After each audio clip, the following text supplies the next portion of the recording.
नमस्कार, DD news पर आप सभी दर्शकों का स्वागत है। आप देख रहे हैं हमारा सांकेतिक समाचार। मैं हूं साइमा खान और मेरे साथ हैं मेरे सहयोगी शरद मुदगल। नजर डाल लेते हैं सबसे पहले हेडलाइंस पर। भारत वियतनाम का व्यापक रणनीतिक साझेदारी को और प्रगाढ़ करने का फैसला। पीएम और वियतनाम के राष्ट्रपति की बैठक के बाद कई बड़े समझौते। वित्त, पर्यटन, संस्कृति और शिक्षा में बढ़ेगा सहयोग।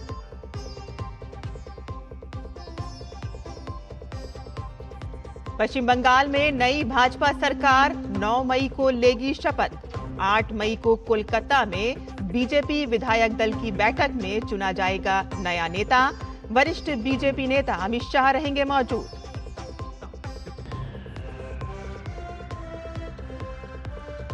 पश्चिम बंगाल चुनाव के नतीजों के बाद हिंसा का दौर जारी। बीजेपी ने टीएमसी पर सुनियोजित हिंसा का लगाया आरोप। ममता बनर्जी के इस्तीफा नहीं देने पर बीजेपी ने साधा निशाना, बताया संविधान और लोकतंत्र का अपमान।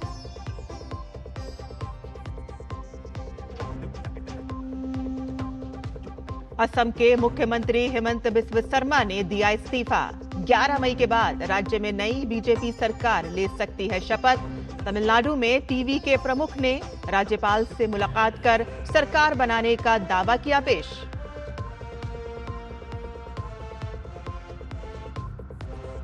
और पंजाब के अमृतसर और जालंधर में धमाकों से हड़कंप। खालिस्तान लिबरेशन आर्मी ने ली जिम्मेदारी। धमाके के बाद सीएम भगवंत मान के बयान पर बीजेपी ने की निंदा।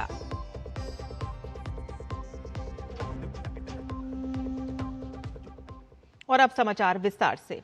वियतनाम के राष्ट्रपति तो लाम और प्रधानमंत्री नरेंद्र मोदी की नई दिल्ली के हैदराबाद हाउस में बैठक हुई।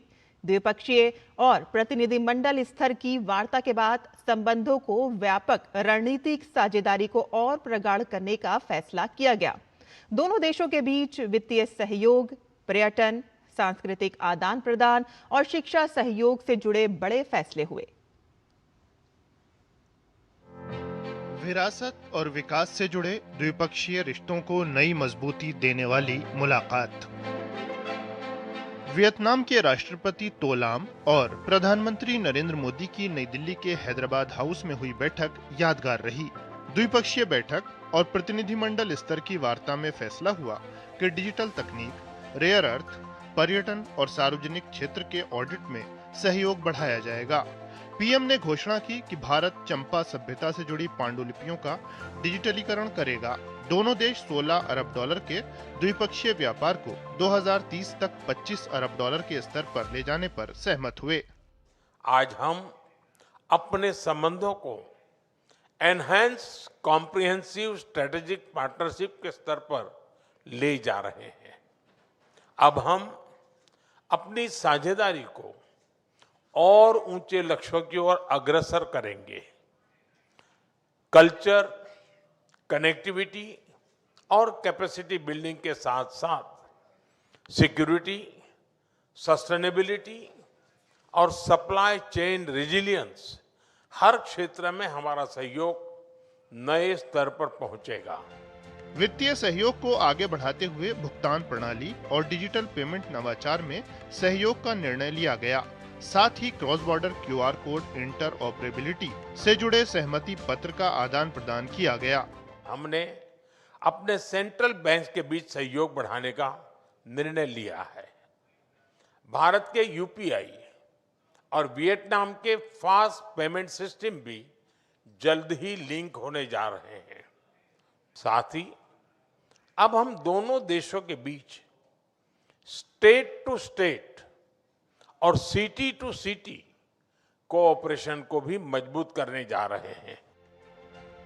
सांस्कृतिक आदान प्रदान कार्यक्रम, ज्ञान भारतम मिशन के तहत साझा प्रोजेक्ट, मुंबई और होची मिन सिटी के बीच स्थानीय निकाय संबंधी सहयोग से जुड़े सहमति पत्रों का भी आदान प्रदान हुआ। नालंदा विश्वविद्यालय और होची मिन नेशनल एकेडमी ऑफ पॉलिटिक्स के बीच सहयोग पर सहमति बनी। साथ ही आईसीसीआर और वियतनाम के 2 विश्वविद्यालयों के बीच सहयोग का फैसला हुआ। चिकित्सा उत्पाद विनियमन सहयोग से भी रिश्तों को नई गति मिलेगी। हमारी ड्रग अथॉरिटीज के बीच एमओयू से अब भारत की दवाइयों का वियतनाम में एक्सेस बढ़ेगा।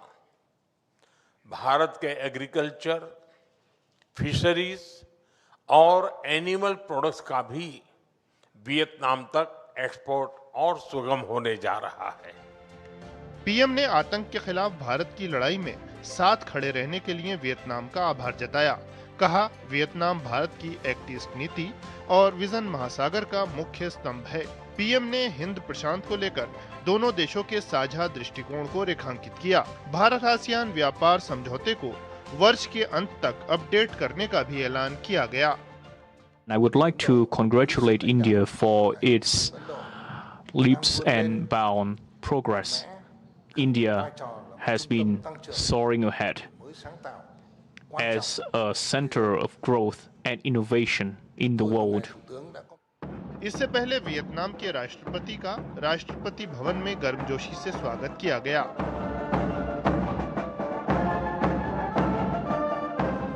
अतिथि राष्ट्रपति को गार्ड ऑफ ऑनर भी दिया गया।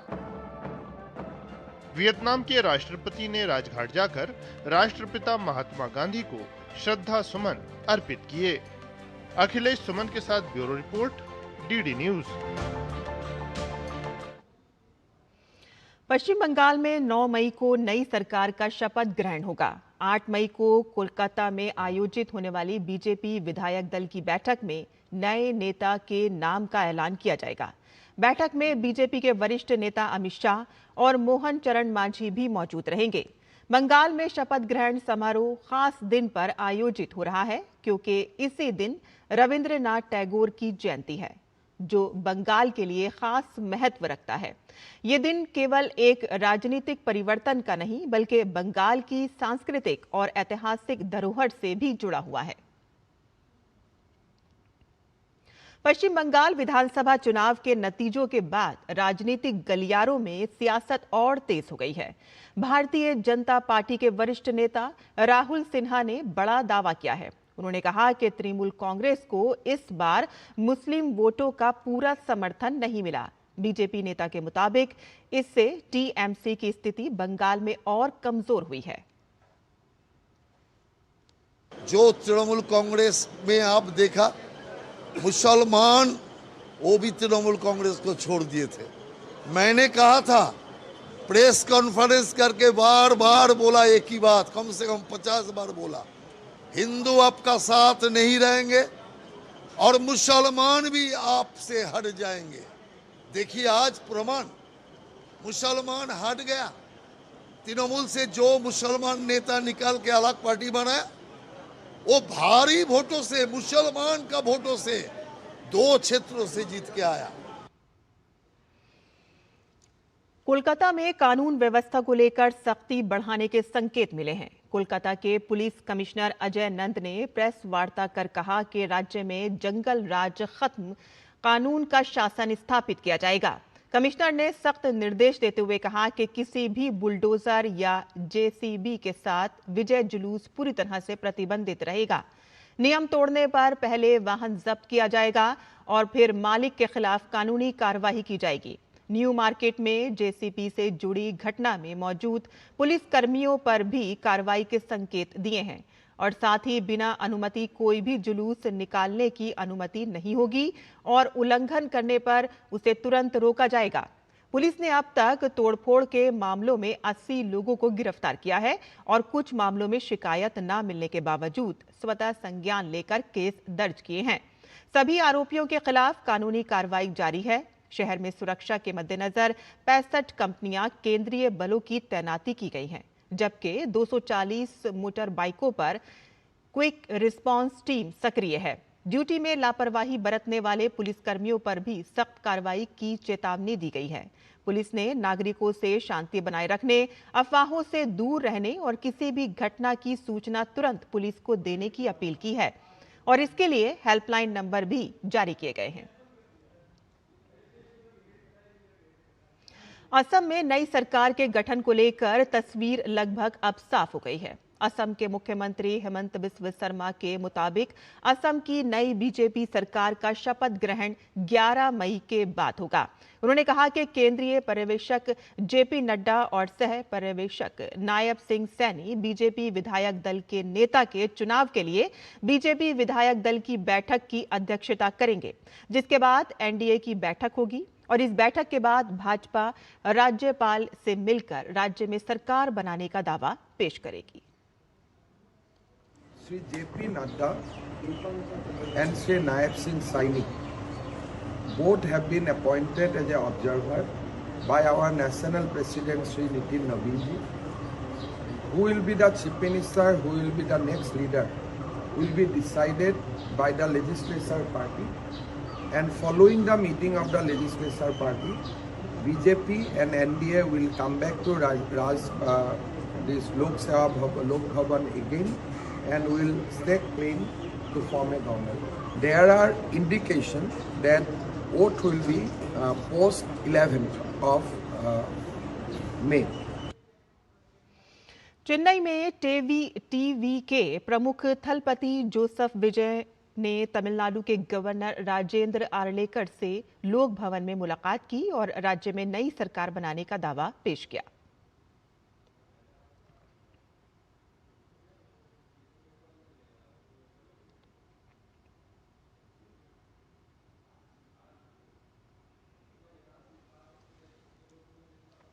तमिलनाडु में सरकार गठन को लेकर कवायद तेज हो गई है।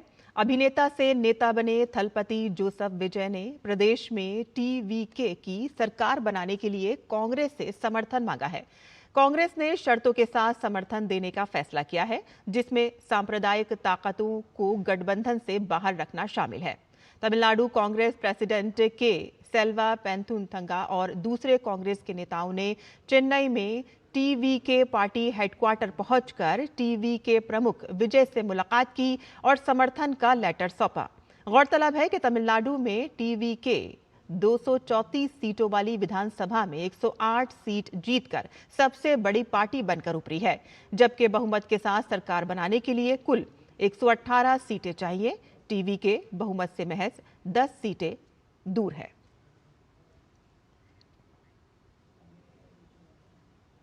और यहां हम रुकते हैं एक छोटे से ब्रेक के लिए। हम जल्द हाजिर होंगे, आप देखते रहिए डीडी न्यूज।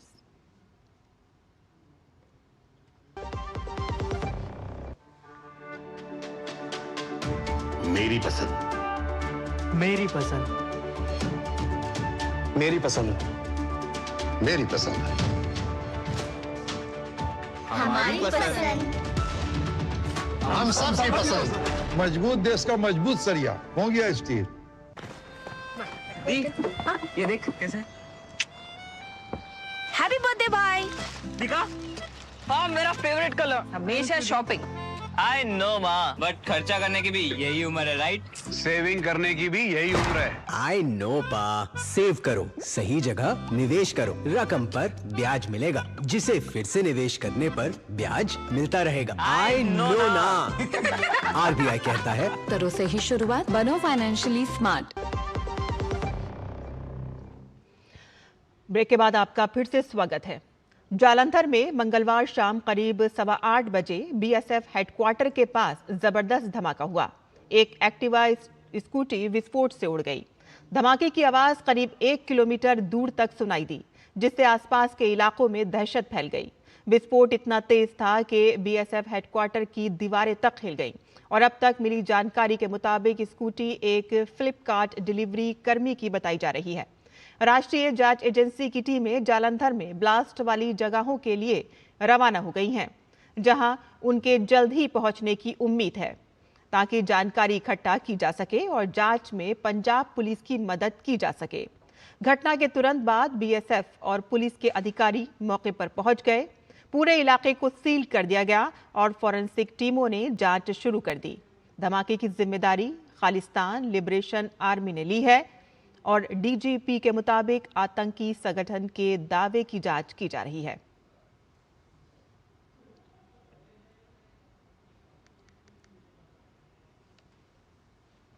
वहीं पंजाब में दूसरा धमाका अमृतसर में खासा कैंप स्थित आर्मी कैंप के बाहर हुआ। रात करीब 11 बजे के बाद अचानक तेज धमाके की आवाज सुनाई दी। धमाके की सूचना मिलते ही अमृतसर देहाती और शहरी पुलिस के साथ साथ आर्मी की टीमें भी तुरंत मौके पर पहुंच गईं। हालांकि किसी के हताहत होने की कोई पुष्टि नहीं हुई, लेकिन सुरक्षा एजेंसियां पूरे मामले को गंभीरता से ले रही हैं। वहीं पंजाब के जालंधर और अमृतसर में हुए धमाकों के बाद इलाके में दहशत का माहौल है। पंजाब के डीजीपी गौरव यादव ने पाकिस्तान के आईएसआई कनेक्शन की आशंका जताते हुए कहा है कि ऑपरेशन सिंदूर की बरसी के मद्देनजर भी इन घटनाओं से इनकार नहीं किया जा सकता और इस तरह के धमाकों का मकसद पंजाब में गड़बड़ी फैलाना है। इस इंसीडेंट का हजे किसी ने क्लेम नहीं किया हैगा, पर असी अज्यूम करते हैं कि ऑपरेशन सिंदूर की एनिवर्सरी होने करके this is part of Pakistan ISI's designs to cause disruptions in Punjab. तो पंजाब एक प्रॉक्सी वॉर लड़ रहा हैगा देश के बिहाफ से अगेंस्ट पाकिस्तान। सो एक सिनर्जिक तरीके नाल असी इस इन्वेस्टिगेशन नू अगे लेके जावांगे, जिहड़े परपेट्रेटर्स हैगे उन्हां नू अरेस्ट करांगे। पंजाब के जालंधर और अमृतसर में हुए धमाकों के बाद सियासत गर्मा गई है। पंजाब के मुख्यमंत्री भगवंत मान ने इन धमाकों को माइनर बताते हुए बीजेपी को जिम्मेदार ठहराया है, जिसके बाद अब बीजेपी ने उनके आरोपों पर पलटवार किया है। केंद्रीय मंत्री हरदीप सिंह पुरी ने कहा कि पंजाब के सीएम इसे राजनीतिक रंग दे रहे हैं। उन्होंने पंजाब के सीएम भगवंत मान को अपने शब्द वापस लेने की भी मांग की। केंद्रीय मंत्री के मुताबिक पंजाब सिर्फ सेंसिटिव बॉर्डर राज्य ही नहीं बल्कि क्रॉस टेरर से भी प्रभावित रहा है। उन्होंने कहा कि धमाकों की जिम्मेदारी खालिस्तान लिबरेशन आर्मी ने ली है और डीजीपी भी साफ कर चुके हैं कि ये ब्लास्ट आईएसआई प्रायोजित है। बावजूद इसके भगवंत मान इस तरह के बयान दे रहे हैं। हरदीप सिंह पुरी के मुताबिक बंगाल के चुनाव परिणामों से विपक्ष के काफी लोगों को परेशानी हो रही है। All I can say is it's deeply regrettable that terrorist violence, cross-border violence, जो एक ऑर्गेनाइजेशन खालिस्तान लिबरेशन आर्मी इसको क्लेम कर रही है रिस्पॉन्सिबिलिटी, और डीजीपी जो डायरेक्टर जनरल पुलिस पंजाब के हैं वो कह रहे हैं बड़ी कैटेगोरिकली कि ये आईएसआई स्पॉन्सर्ड है दीज टू ब्लास्ट, और मुख्यमंत्री जी इस पे is putting a different construct on it. Paschim Asia में मौजूदा संकट पर केंद्र सरकार लगातार नजर बनाए हुए है। मौजूदा संकट के बीच केंद्र सरकार की ओर से अंतर मंत्रालय प्रेस वार्ता कर स्थिति स्पष्ट की गई। पेट्रोलियम और प्राकृतिक गैस मंत्रालय की संयुक्त सचिव सुजाता शर्मा ने कहा कि इस संकट के बीच भी घरेलू एलपीजी का वितरण सामान्य है, तो वहीं व्यावसायिक एलपीजी का वितरण 70% तक किया गया है। कालाबाजारी करने वालों के खिलाफ लगातार कार्रवाई की जा रही है। एलपीजी की कीमतों पर लेकर सुजाता शर्मा ने कहा कि घरेलू एलपीजी सिलेंडर के दामों में कोई वृद्धि नहीं हुई है, केवल कमर्शियल सिलेंडर की कीमतें बढ़ी हैं। उन्होंने बताया कि पेट्रोल और डीजल के दामों में भी कोई बदलाव नहीं किया गया है। वेस्ट एशिया क्राइसिस के चलते हमारे इंपोर्ट्स अफेक्टेड हैं, चाहे वो एलपीजी हो या क्रूड हो या नेचुरल गैस हो, परंतु भारत सरकार का ये प्रयत्न है कि घरेलू एलपीजी उपभोक्ताओं को कुकिंग के लिए 100% सप्लाई इंश्योर की जा सके और कमर्शियल को भी 70% तक देने का प्रयास किया जा रहा है। डोमेस्टिक कुकिंग एलपीजी का डिस्ट्रीब्यूशन नॉर्मल है। एलपीजी डिस्ट्रीब्यूटर्स पर कोई ड्राई आउट रिपोर्टेड नहीं है और लगभग 95% एलपीजी सिलेंडर की डिलीवरी ऑथेंटिकेशन कोड के द्वारा की जा रही है। पत्तन, पोत, परिवहन और जल मार्ग मंत्रालय के निदेशक उपेश कुमार शर्मा ने बताया कि प्रभावित क्षेत्र में भारतीय नाविक सुरक्षित हैं। मंत्रालय लगातार भारतीय नाविकों के संपर्क में है। पिछले 48 घंटों में किसी भी भारतीय जहाज के साथ कोई अप्रिय घटना नहीं हुई है। भारत के झंडे वाले सभी जहाजों को संचालन बिल्कुल सामान्य रूप से जारी है। देश के किसी भी पत्तन में यातायात का दबाव नहीं देखा जा रहा है। All Indian seafarers continue to be safe in the region and no incident involving Indian flag vessel has been reported since the last briefing in the past 48 hours. No incident has also been reported on any foreign flag vessels carrying Indian seafarers. The ministry, through the Directorate General of Shipping, has facilitated the safe repatriation of more than 2,999 seafarers, including 23 in the last 48 hours from various locations across Gulf region. केंद्र सरकार ने शशि शेखर वेम्पति को केंद्रीय film प्रमाण board CBFC का अध्यक्ष नियुक्त किया है। वेम्पति कार्यभार ग्रहण की तारीख से 3 साल तक इस पद पर रहेंगे। सूचना एवं प्रसारण मंत्रालय द्वारा आज इसकी अधिसूचना जारी की गई और इससे पहले CBFC के चेयरमैन रहे प्रसून जोशी को प्रसार भारती का अध्यक्ष नियुक्त किए जाने से ये पद खाली हुआ था। शशि शेखर वेम्पति पूर्व में प्रसार भारती के मुख्य कार्यकारी अधिकारी रह चुके हैं। उन्हें मीडिया, प्रसारण और सार्वजनिक संचार के क्षेत्र में व्यापक अनुभव प्राप्त है और उनकी नियुक्ति से केंद्रीय फिल्म प्रमाण बोर्ड के कामकाज को और मजबूती मिलेगी। केंद्र सरकार ने पश्चिम एशिया से प्रभावित उद्योगों की मदद के लिए emergency credit line guarantee scheme 5.0 को मंजूरी देती है और इसके तहत छोटे, लघु और मंझोले उद्योगों और एविएशन सेक्टर के लिए 18,100 करोड़ रुपए का फंड दिए जाने की योजना है और इससे कंपनियों को बिजनेस को चालू रखने, नौकरियां बचाने और सप्लाई चेन मजबूत बनाने में मदद मिलेगी। देखिए हमारी ये खास रिपोर्ट।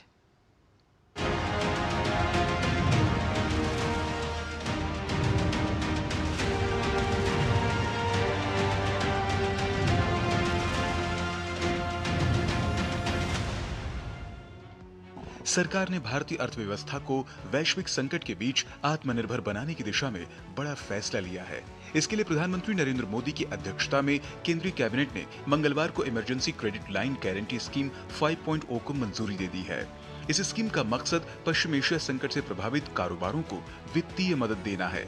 इस योजना में national credit guarantee trustee company limited के माध्यम से MSME के लिए 100% गारंटी कवर मिलेगा, जबकि गैर MSME और एयरलाइन सेक्टर के लिए 90% गारंटी दी जाएगी। इसके साथ ही गारंटी के लिए कोई शुल्क नहीं लिया जाएगा। आज जो ECLGS 5 लाया गया है, ये इन सबसे बड़ा स्कीम है, क्योंकि यही टाइम है जब दुनिया भर में जब लोग ऑल्टरनेट सप्लाई चेन की तरफ अट्रैक्ट हो रहे हैं, तब हमारे MSMEs और हमारे एक्सपोर्टर्स को, हमारे मैन्युफैक्चरर्स को एक अगर स्ट्रॉन्ग सपोर्ट मिल जाए तो वो लोग बहुत स्ट्रांगली अपने आप को दुनिया भर में स्टैब्लिश कर लेंगे। इस योजना के जरिए सरकार चाहती है कि बैंक और वित्तीय संस्थाएं बिना डिफॉल्ट के डर के ज्यादा लोन दे सके और कारोबारियों को जरूरी फंड मिल सके। साथ ही कुल 2,55,000 करोड़ रुपए का अतिरिक्त ऋण देने का लक्ष्य है, जिसमें से 5,000 करोड़ रुपए एयरलाइंस के लिए होंगे। इस योजना के तहत उधारकर्ता को उनकी अधिकतम कार्यशील पूंजी का 20% तक अतिरिक्त लोन मिलेगा, जो कि अधिकतम 100 करोड़ रुपए हो सकता है। एयरलाइंस के लिए यह सीमा 100% तक हो सकती है और उन्हें 1,500 करोड़ रुपए तक का कर्ज मिल सकता है। लोन चुकाने की अवधि को भी आसान बनाया गया है। MSME और अन्य कारोबारों के लिए लोन की अवधि 5 साल होगी, जिसमें पहले 1 साल तक प्रिंसिपल अमाउंट चुकाने की जरूरत नहीं होगी। वहीं एयरलाइंस के लिए लोन की अवधि 7 साल तय की गई है। कुल मिलाकर इस योजना से देश के छोटे कारोबारियों और एविएशन सेक्टर को बूस्ट मिलेगा। Bureau report, DD news. Bharat को दुनिया के इनोवेशन पार्टनर के रूप में स्थापित करने के उद्देश्य से शिक्षा मंत्रालय ने पेरिस में एक सफल रोड शो आयोजित किया, जिसमें आगामी भारत इनोवेट्स 2026 के लिए मजबूत जमीन तैयार कर दी है। 14 से 16 जून 2026 तक फ्रांस के नीस में आयोजित होने वाले इस मेगा टेक शो का लक्ष्य भारतीय डीप टेक स्टार्टअप और शैक्षणिक संस्थानों को वैश्विक निवेशकों के साथ जोड़ना है। इस रोड शो में 50 से अधिक फ्रांसीसी हितधारकों और प्रमुख निवेश संस्थानों ने हिस्सा लिया, जहां सेमीकंडक्टर, स्पेस, डिफेंस और बायोटेक जैसे 13 महत्वपूर्ण तकनीकी क्षेत्र पर विस्तृत चर्चा की गई। भारत फ्रांस रणनीतिक साझेदारी को मजबूती देते हुए इस कार्यक्रम में 120 से अधिक भारतीय स्टार्टअप अपनी अत्याधुनिक तकनीकों का प्रदर्शन करेंगे। शिक्षा मंत्रालय के अनुसार ये वैश्विक मंच न केवल भारतीय प्रतिभाओं को नई पहचान दिलाएगा, बल्कि अंतर्राष्ट्रीय सहयोग और निवेश के नए रास्ते भी खोलेगा। और इसी के साथ ही हमारा ये सांकेतिक समाचार यहीं खत्म होता है। मुझे और मेरे सहयोगी शरद मुदगल को अनुमति दें, लेकिन आप देखते रहिए डीडी न्यूज़। नमस्कार।